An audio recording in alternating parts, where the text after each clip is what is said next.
Donc, comme vous le voyez, la Lune a rejoint Mars à 7 degrés, un peu plus du signe de la Vierge, déclenchant donc l'énergie de Mars.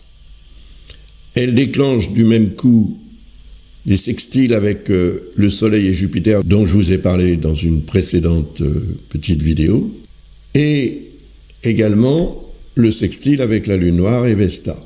C'est de bon augure, si on peut dire. Si Mars représente la capacité d'action et de réaction, en lien avec le Soleil et Jupiter, c'est vraiment profiter rapidement, spontanément, d'une belle opportunité d'évolution et de réussite. Le lien avec la Lune noire et celui avec Vesta peut permettre de rétablir l'équilibre et l'harmonie dans la vie, probablement grâce au Soleil et Jupiter qui représentent ce potentiel de réussite. D'autant plus que ces deux planètes, ce n'est pas une planète, le Soleil évidemment, mais le Soleil et Jupiter sont en harmonie avec la Lune noire et Vesta. Donc ce triangle-là est extrêmement favorable parce qu'il est, arbitré. Mars est au pendant des deux, il est arbitré par Mars qui représente l'action.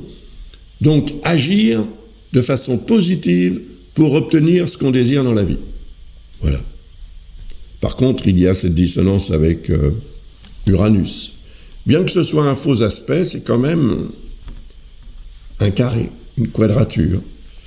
Un peu large, c'est vrai, 7-8 degrés d'orbe, c'est beaucoup, mais tenons-en compte parce qu'un aspect caché cache quelque chose par définition, et ça veut dire que s'engager trop rapidement dans une logique de changement du fait de l'opportunité qui pourrait effectivement se présenter, eh bien, ça peut devenir en fait contraire. Ça peut donner un résultat contraire à ce que l'on espère ou ce qu'on nous a promis, etc. Donc cette fausse dissonance peut être comprise ou perçue comme une opportunité, comme quelque chose de très positif. Mais l'aspect caché cache quelque chose. Donc voilà, pensez à ça. Ce jour-là, le 30 juin, ça va se produire à 1h du matin, donc 3h en France, etc. Mais ça va avoir un effet pratiquement toute la journée, c'est sûr. Mais dans cette journée-là, la Lune va parvenir à la longitude du nœud sud. Ça va avoir un sens aussi très intéressant que j'analyserai ensuite. Mais voilà, c'est un jour au cours duquel Mars peut vous être très utile, mais vous voyez qu'il y a aussi un quinconce avec ce Pluton et un quinconce avec Saturne et Neptune. Hésitation. Or, Mars représente tous l'hésitation. Il peut représenter une accélération ou une dynamique réactive excessive.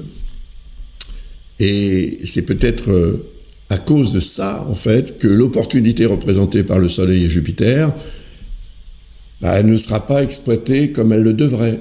Et ce serait dommage.